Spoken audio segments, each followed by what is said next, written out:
तुम्ही कितीही सुंदर सुंदर हेअरस्टाईल करा, पण जगातली अशी एक हेअरस्टाईल आहे, जी केल्याच्या नंतर प्रत्येकच हेअरस्टाईलला मागे पाडेल, ती म्हणजे डोक्यावरती बांधलेला चिमणीचा घरटं. आता हे चिमणीचं घरटं प्रत्येकच एका आईला, बाईला आणि ताईला खूप जास्त रिलॅक्सेशन देते आणि असं काही बांधलं की पटापट कामं सुचायला मदत होते.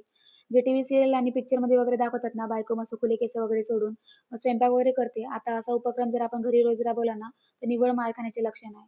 आणि दिवसेंदिवस माझा दिमाग माहीत नाही कुठे कमी होत चाललेला आहे. म्हणजे मी ठेवलेल्या वस्तू मलाच लक्षात राहत नाही. बऱ्याच दिवसापासून हे पार्सल आलेलं होतं. पण म्हणजे याला लावून घ्यायचं म्हणजे मला इतका काही वेळच होतं नाही. म्हटलं चला आज थोडा वेळ आहे तर लावायला घेतलेलं होतं. याच्यामध्ये काही 3 स्टिकर आलेले होते, जे की याला असं मागं लावून घ्यायचे होते. पण माझा दिमाग म्हणजे निव्वळ येड्याची जत्रा आहे.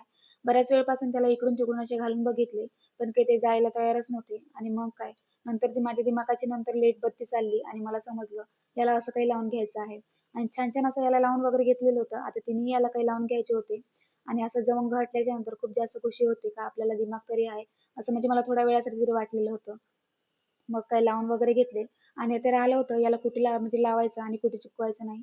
आता सुचत नव्हतं कुठे-कुठे लावायचं, पण काय करते आता मागं भिंती होती तिथेच लावायचं ठरवलेलं होतं. कारण प्रत्येकच ठिकाणी काही ना काही लावलेलं होतं. आता इथे लावायला तर घेतलेलं होतं, पण आता इथे पण कन्फ्युजन होतं, की कसं लावायचं आणि कसं नाही. मग काय याला 3 ट्रँगलमध्ये लावायचं की आडवं लावायचं. मग काय असं काही लावून घेतलेलं होतं.